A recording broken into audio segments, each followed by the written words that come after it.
The Broadsider, the valiant weapon wielded by buccaneers of the Venture League, and the most powerful weapon that one can obtain in LEGO Universe. Not only is it incredibly powerful, but it also has quite the flashy design, even as far as Valiant Weapons go.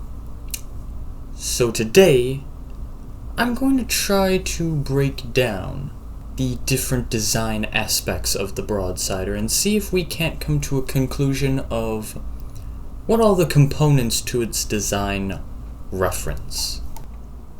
Alright, so just like with the Power Jouster video, let's start with the base of the Broadsider and work our way up from there.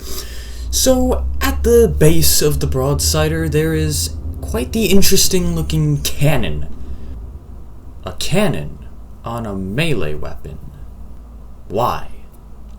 Well, it's quite possibly based on a swivel gun, which were slightly more shorter ranged cannons that were used to absolutely wreak havoc on sailors aboard nearby enemy ships.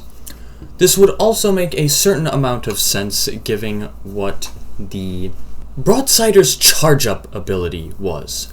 Fires the cannons that deal 11 damage to enemies in front of you, and since swivel guns were typically better the closer the target was to the cannon, clearly looking at the Broadsider's cannon, it is clearly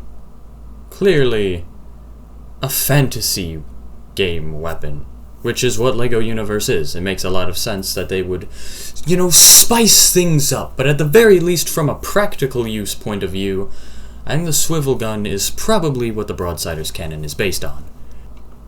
Alright, so next up is this very long pole on the Broadsider. What's the deal with that? Usually, when we think of pirates, we think of swords and pistols, sort of like the Venture League Buccaneers rank 1, 2, and 3 weapons, the cutlass and pistol, really highlighting that. So what is the deal with this pole? Well, there's actually quite an interesting answer, and it's not what I initially expected it to be.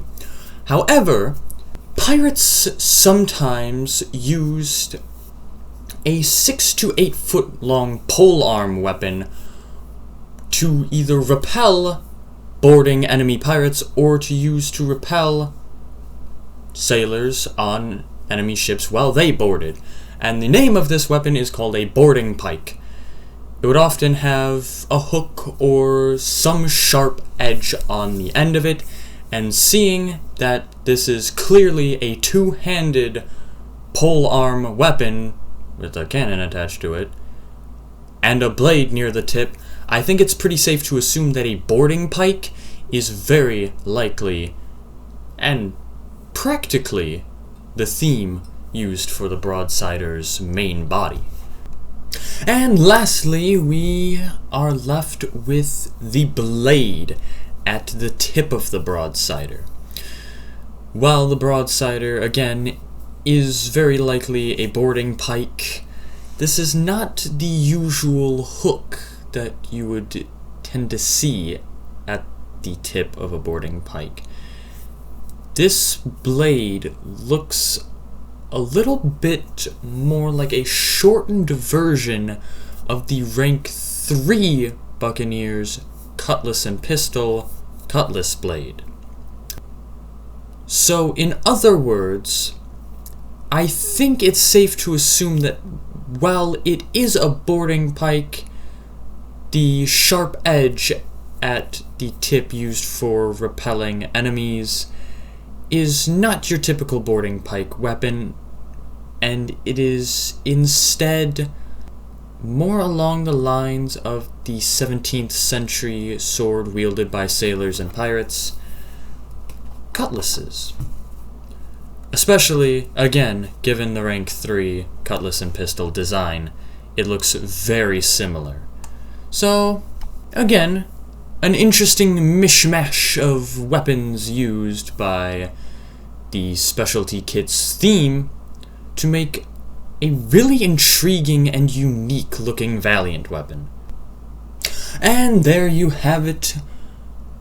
The Broadsider is a boarding pike with a cutlass blade on the tip instead of a hook, and it has a really ridiculous looking cannon attached to it.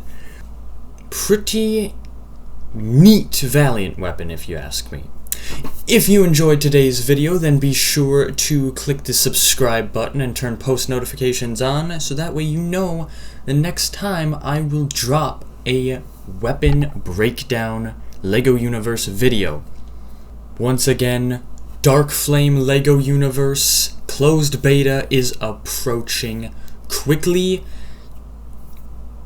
Nexus, Tower, and Racing have just been confirmed for the closed beta initial release, which has me so stoked because, as I mentioned in another one of my videos, I absolutely loved the Racing, and of course Nexus Tower means Valiant Weapons will be obtainable. So, while we wait for closed beta to drop, don't forget, always use your imagination.